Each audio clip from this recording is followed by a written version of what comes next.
네, 여러분 안녕하십니까? 현상에 대한 분석을 통해 문제의 본질을 파악하고 어제보단 나은 오늘, 오늘보다 나은 내일을 지향하는 김로벨 TV입니다. 자, 지난번에 민주당에 대한 고언에 이어서 오늘은 국민의힘에 대한 충고라 그럴까? 그것을 말씀드리겠습니다. 다시 한번 말씀드리지만은 저는 개인의 자율성과 책임성에 바탕을 둔 자유시장 경제를 옹호하고 신봉하는 우파입니다. 전통 우파입니다. 자, 선거가 끝나고 꽤 시간이 지났지만 0.73% 24만 표의 승리다. 거기에 침묵하고 있는 웰빙 정당 국민의힘에 대해서 얘기하도록 하겠습니다. 자, 국민의힘 그 국회의원들을 보면 한 사람 한 사람 살펴보면 학력도 좋고 학벌도 좋고 경력도 좋고 반듯반듯하죠. 우리 자식들이 저렇게 컸으면 얼마나 좋을까 하는 하여튼 모범인들만 있습니다. 그런데 모아놓으면 아무것도 못해요. 국민을 위해서 하는 일이 하나도 없습니다. 참 한심하죠. 도대체 정체가 뭔지도 모르겠습니다. 특히 지난 5년 동안에 저는 국민의힘도 마찬가지지만은 그 구성원들 국회의원이죠. 다음 국회의원 선거 총선 2024년 총선에서 이제 한 2년밖에 안 남았습니다. 아마 반 이상이 물갈이 되지 않을까, 또는 그 물갈이를 지지층이 요구하지 않을까, 그런 판단을 하고 있습니다. 먼저 지난 5년 동안 지금의 국민의힘이 어떤 길을 걸어왔는지를 한번 살펴보겠습니다. 역사라기보다는 그걸 살펴보고 있다 보면요, 정신이 없어요. 정신이.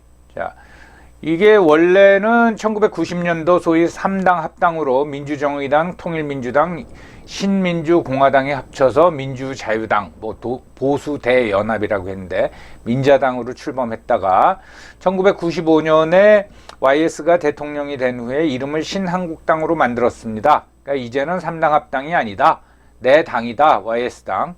그랬다가 1997년도 대통령 선거를 앞두고 이회창 후보 때죠. 이때 이제 한나라당으로 이름을 바꾸는데 신한국당하고 통합민주당이라고 있었습니다. 이기택 씨가 대표를 했던, 사실은 이게 계보로 따지면은 정통성을, 야당의 정통성, 요즘 제 말하는 민주당 그 계열의 정통성을 통합민주당이 가지고 있었죠. 그래서 이 통합민주당이랑 합쳐서 한나라당이 되고, 그랬다가 2012년도에 대통령 선거를 앞두고 이걸 또 새누리당으로 당명을 개정을 합니다. 그리고 이제 탄핵 사태가 벌어지니까 탄핵 후에 2017년도에 이름을 자유한국당으로 바꾸죠. 그러면서 이 탄핵을 주도했던 비박 세력, 유승민, 김무성이죠. 그 사람들이 합당한 건 아니고, 바른정당이라는 당을 가지고 있었는데 합당한 건 아니고 개별로 합류해라 해가지고 이제 개별적으로 들어와서 자유한국당이 됐습니다. 그러다가 2020년도 그 총선을 앞두고 또 당명을 바꿔요. 미래통합당으로서. 그리고 이제 끝나고 난 후에, 대패하고 난 후에 다시 미래통합당을 국민의힘으로 이름을 이제 바꿉니다. 그러니까 정신이 없죠. 새누리당, 자유한국당, 미래통합당, 국민의힘. 이름도 그렇게 그렇게 자신이 있는지 자기네들 이미지에 전혀 맞지 않는 그 국민의힘이라고 이름을 이제 바꿨어요. 탄핵 사태 이후에 이제 당 대표를 보면은 탄핵이 이제 혼란스러울 적에 이정현 의원이 대표로 있다가 물러나고, 여기는 이제 무슨 권한대행도 있습니다. 그러다가 이제 정우택 의원이 대표를 하다가 그것도 안 되겠다 싶으니까 비대위 체제가 들어서죠. 임명진 목사님. 여기까지는 좋습니다. 너무 상황이 급박하니까.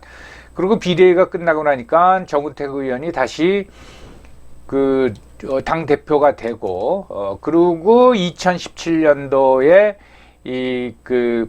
홍준표 의원이 이제 선거 나갔다가 2등을 했죠. 그리고 선거 끝나고 홍준표 의원이 그 대표가 됩니다. 이때 이제 박근혜 전 대통령을 제명을 하지요.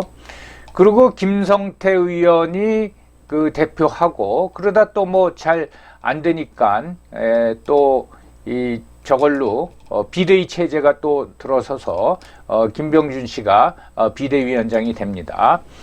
그리고 그 전당대회를 통해서 황교안 씨가 2019년도 2월서부터 당 대표가 됐는데 선거를 치르고 나서 선거 참패를 하니까 선거 끝나자마자 다음날 새벽 뭐 2시 3시쯤에 자기는 이제 대표 그만둔다 해가지고 솔직히 말해서 그거는 황교안 씨가 빤스런을 한 겁니다.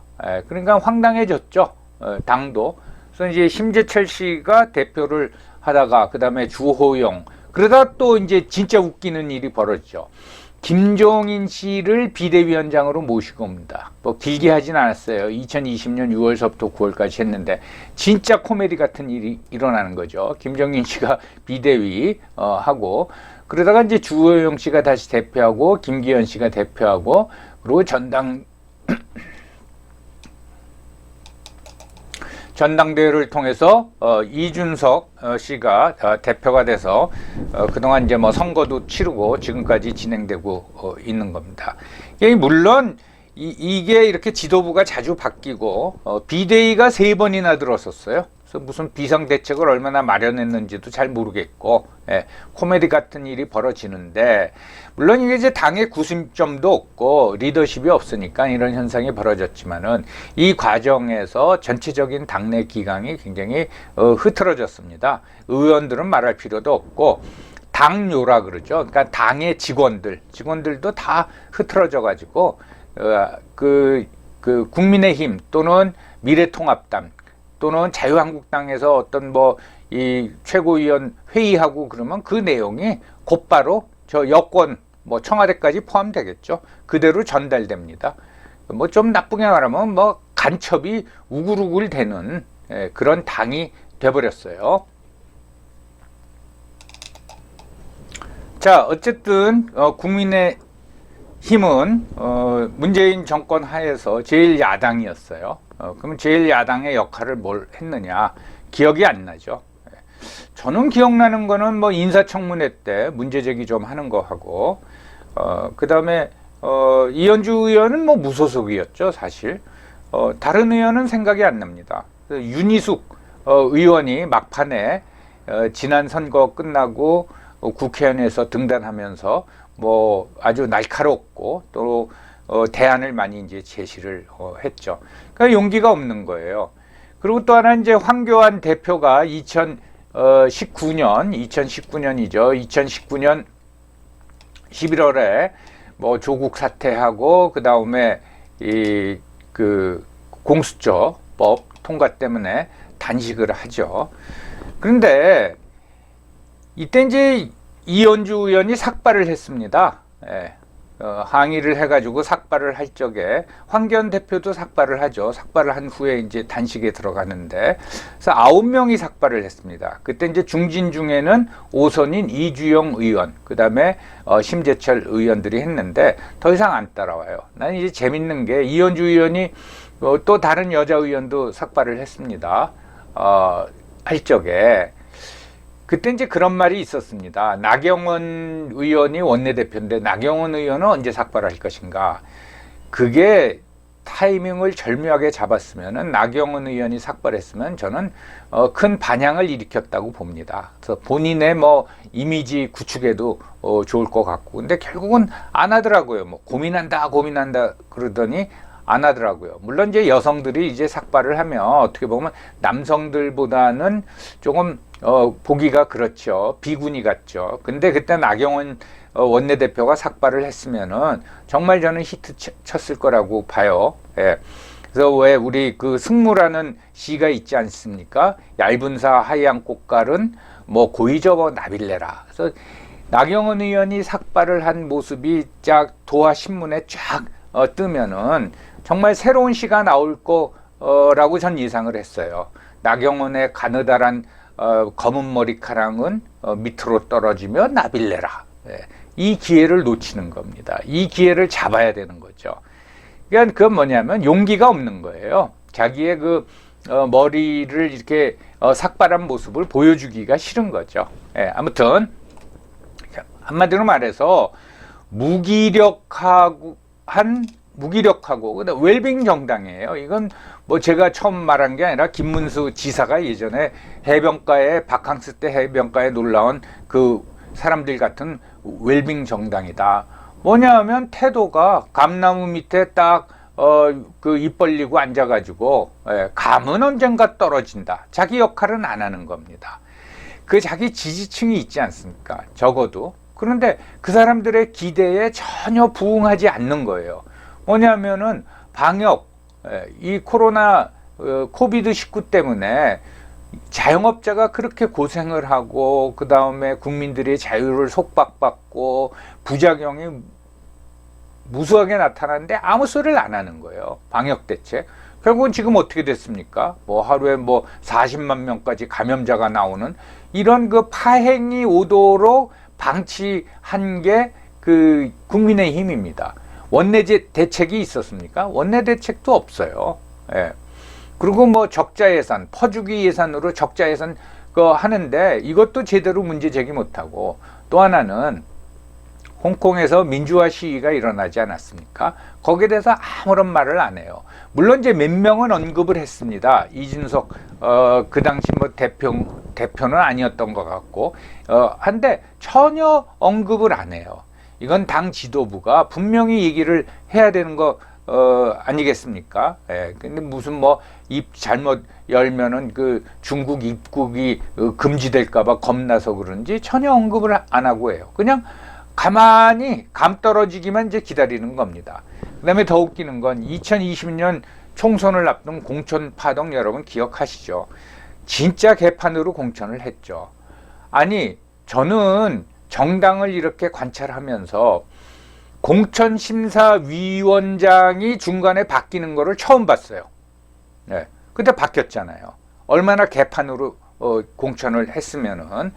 그리고 대패 후에 엄청나게 패배한 후에 아무 소리도 안 해요. 예.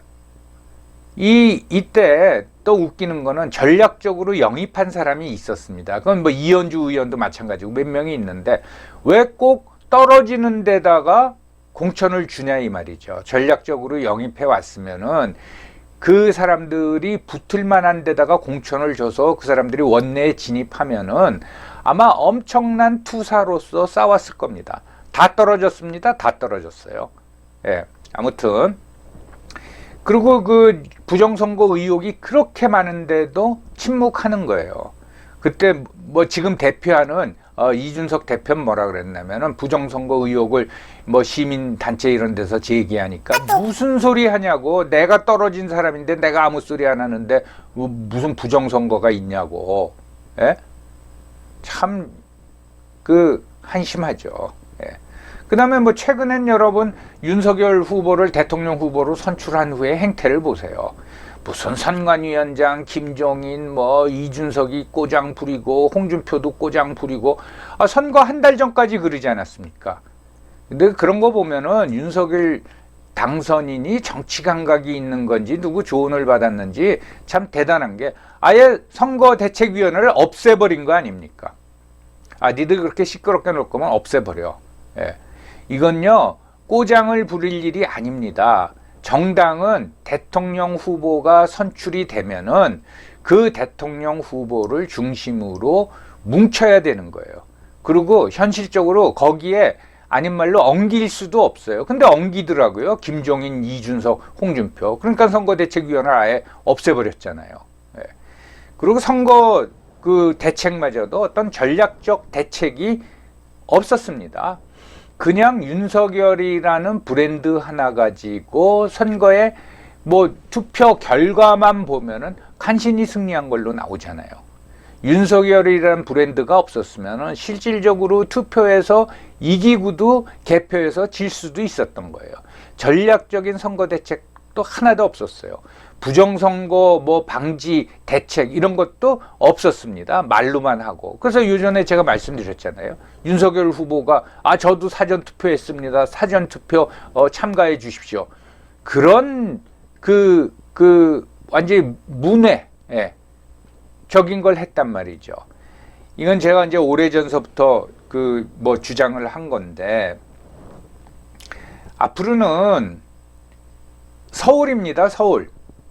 그러니까 2007년도 선거 이후에, 대통령 선거 이후 2007년, 2012년, 2017년, 요번에 2022년 이 네 차례 선거를 이렇게 치르면서 투표 성향을 봤을 적에 서울의 유권자는 합리적인 판단을 합니다.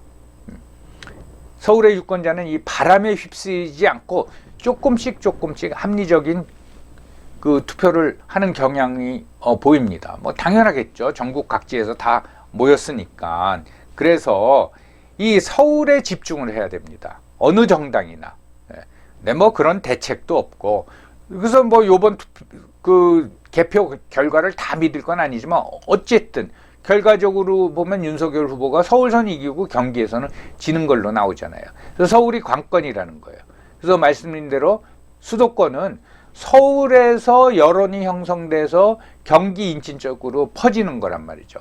그래서 서울에 중점을 둬야 된다는 겁니다. 뭐 그거에 대해서 길게 말씀드릴 거는 없고요. 언제 기회 되면은 서울의 투표 성향을 한번 분석해서 말씀드리겠습니다. 이 말은 서울에 집중을 해야 된다. 그 말은 꼭 국민의힘뿐만 아니라 모든 정당, 지금 민주당에도 해당되는 겁니다.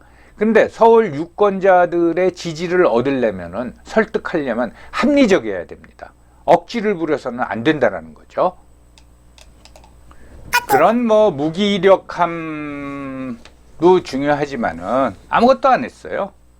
아무것도 안 하고 그냥 운이 좋아가지고 윤석열이라는 좋은 상품이 하나 있어서 그걸로 이제 대선에 승리한 겁니다. 문제는 정체성이 뭐냐 이겁니다. 그러니까 우리가 흔히 말하는 너 뭐 하는 놈이야? 또는 뭐 하는 사람들이야? 이게 너무너무 깝깝한 거죠. 정당은 뭐 흔히 일반적으로 저는 그런 분류를 거부하지만은, 무슨 국민의힘은 보수 정당이고 또 민주당은 진보 정당이, 좀 진보적인 정당이다 그렇게 얘기하면은 그 정체성을 유지해야 된다라는 거죠. 이게 중도를 끌어들이기 위해서 정책이 좌경화되는 거하고 그 정당의 보수적인 정체성이 유지되는 거하고는 틀린 겁니다. 근데 이런 게 전혀 없어요. 자, 대표적인 게 2017년 2월에 낙곰수 3인방이라 그러죠. 김어준, 주진우, 김용민, 이 3인방도 지금은 이렇게 다 서로 척이 졌다고 합니다. 김용민이 자유한국당에 입당을 합니다. 입당을 했어요. 그래서 승인이 났어요. 근데 이게 밝혀져 가지고 난리가 나 가지고 6시간 만인지 8시간 만에 제명을 해버렸죠. 그리고 뭐라 그러냐면 흔한 이름이라서 입당 허가를 해줬다. 그리고 또 비꼬잖아요, 김용민은. 그러고 난 후에 김용민이가 뭐라 했습니까? 내 당비 나 몇 시간밖에 당원 안 했는데 내 당비 2,000원은 가져가 버렸다. 이 참 말도 안 되는 일이 일어나는 겁니다. 여러분, 김용민이 요번 대선 기간 동안에도 또 웃기는 건데 무슨 뭡니까? 성상납 운운하다가 민주당 진영에서 입 좀 다물고 있어라 그러면 그러니까 또 조용히 있다가 또 선거 며칠 전에 그 얘기를 또 하잖아요. 솔직히 말해서 완전히 또라이죠, 또라이. 근데 어쨌든 한때는 몇 시간인지 모르지만은 김용민이 자유한국당, 그러니까 국민의힘 전신의 당원이었습니다. 이런 정신머리가 없는 국민의힘이라 이 말입니다. 그 다음에 2020년 총선 때 미래통합당이죠. 그때 이름은 선거대책위원회 부위원장이 조성은이었어요. 기억나시죠? 조성은이. 윤석열 검찰총장을 고발 사주 의혹 제보한 사람. 제가 이거 얼마 예전 영상에서 야 이거 관종이다 그런 얘기 했는데, 예. 그 뭐 텔레비 나와가지고 카메라가 앞에 있으니까 좋아가지고 그 박지원 원장을 지칭하면서 뭐 자주 만나는 사이다. 우리 원장님. 저는 그걸 들으면서요. 이거 저 여자가 실수해가지고 우리 원장님 그러지 않고 우리 오빠 이 발언이 나올까봐 조마조마했어요. 예. 굉장히 문제가 많았던 사람입니다. 뭐 거짓말, 상습적인 거짓말, 그 조그만 사업하면서 임금 체불, 채무 불이행, 세금 체납 이런 사람을 그 어마어마한 선거대책위원회 부위원장으로 영입을 합니다. 뭐 젊은 피 수혈이래요. 젊은 피. 제가 말씀드렸잖아요. 예. 정책의 좌경화하고 당의 정체성을 헷갈리면 안 된다라는 겁니다. 무조건 젊으면 데려간대. 예. 요번에 민주당이 또 똑같은 국민의힘 또는 미래통합당하고 똑같은 실수를 하는데 박지원이라는 26살 난 그 여성을 무슨 비상대책위원회 부위원장으로 그 영입을 했는데 그게 뭐 20대한테 접근하기 위한 거다. 오케이, 그러면 제대로 된 20대를 영입해라 이겁니다. 어디 조성은 같은 사람을 영입하냐 이거예요.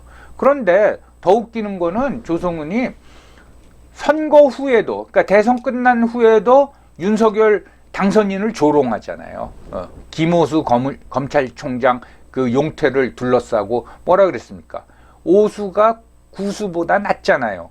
예. 조성은 김오수 사퇴 압박에 윤석열의 길 걸으라. 버티다 대통령 후보 되라. 이 당선인을 이렇게 조롱해요. 이런 사람을 데려왔어요. 그런데 이거에 대해서 누구 하나 책임지고 문책받는 사람이 없어요. 참 이런 정당에다가 표를 찍어준 유권자들도 정말 허탈할 겁니다. 예. 굿바이 국민의힘 또는 국민의힘 의원들이 될 겁니다. 다음 총선을 앞두고 지지층이 요구할 거예요. 대폭 물갈이 하라고. 저는 뭐 대통령이 그걸 결정하는 건 아니지만은 윤석열 지금 당선인이 그런 식으로 저는 분위기를 모아갈 거라고 저는 그 생각을 합니다. 국민의힘은 정말 지난 5년을 반성하고 윤석열 정부에 출범하고는 별도로 윤석열 정부의 국정 수행에 적극 협력하겠습니다. 하지만 그동안 5년 동안 우리 지지자들한테 실망을 드려서 정말 죄송합니다. 이걸 계속 반성을 해야 돼요. 반성을. 지금 뭐 그 선거 끝나고 그 민주당 비상대책위원회 만들어 놓고 뭐 좀 반성하는 모습 보이는가 하더니 또 깐죽대고 고개 빳빳이 쳐들고 그냥 시비만 걸고 있는데 그게 죽으러 가는 길입니다. 국민의힘도 반성을 해야 된다란 말이죠. 그리고 구성원들한테 말씀을 드려요. 여러분들 윤석열 당선인 깡다구에 10분의 1만이라도 가지세요.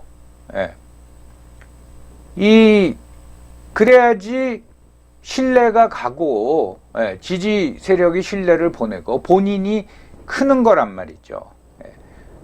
요번에 이제 그런 대표적인 사례를 저는 원희룡 지사로 보는 거예요. 원희룡 지사에 대해서는 뭐 어렸을 때 공부 잘했다 말고는 별로 이미지가 없었거든요. 전국적으로. 근데 요번에 그 대장동 사태나 뭐 그런 거 이렇게 파헤치는 거 보세요. 논리 정연하잖아요. 이미지 변신을 확 해버렸습니다. 하여튼 그런 거. 그리고 당내에 그냥 입만 열면 구설수를 만드는 사람이 있어요. 그 사람. 또 자기가 과거에 뭘 하고 그런 거는 생각 안 하고 뭐 경기지사 나가겠다고 뭐 주접을 떠는 사람이 있단 말이죠. 뭐 자연히 정리되겠지만은 그런 사람이 설치는 풍토를 빨리 없애야 됩니다. 그게 정체성의 확립입니다. 도대체 들여다보고 있고 거기서 입 열고 주접 떠는 걸 보다 보면은 도대체 저놈의 당이 무슨 당인지 뭐 아닌 말로 저는 싫어하지만 보수 정당인지 진보 정당인지 무슨 정당인지 모르겠어요. 그냥 웰빙 정당이죠. 그러니까 뭐 한때 대통령을 누나라고 불렀던 그 국회의원은 당 나갔다가 국회의원 돼서 다시 들어갔다가 또 이제 러브샷 하고 그러다 또 구설수 만들지 않습니까? 예. 그런 사람들은 다 정리해야 됩니다. 예. 이제 그런 모습을 계속 들여다보는 것도 식상하다 이거죠. 자연적으로 그래 될 겁니다.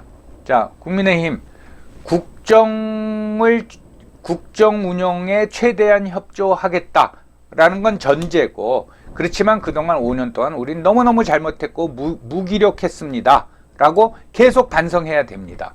근데 지금 대표가 이준석인데 절대로 그럴 것 같지가 않고요. 그 까불이가. 그리고 그 개개인 한 사람 한 사람은 원희룡이가 기회를 잡아가지고 이번에 이미지 변신을 확 하고, 국회의원 된 지 이제 1년 조금 넘은 윤희숙이가 확 뜨듯이 그런 그 결기가 있어야 된다라는 거죠. 정말 실망했는데 이번에 다행히 윤석열 후보를 통해서 집권당, 비록 소수당이지만 집권당이 됐는데 정말 정신 차리기 바랍니다. 쓸데없는 말인 줄 알면서도 이렇게 말씀을 전합니다. 여러분들 경청해 주셔서 감사합니다.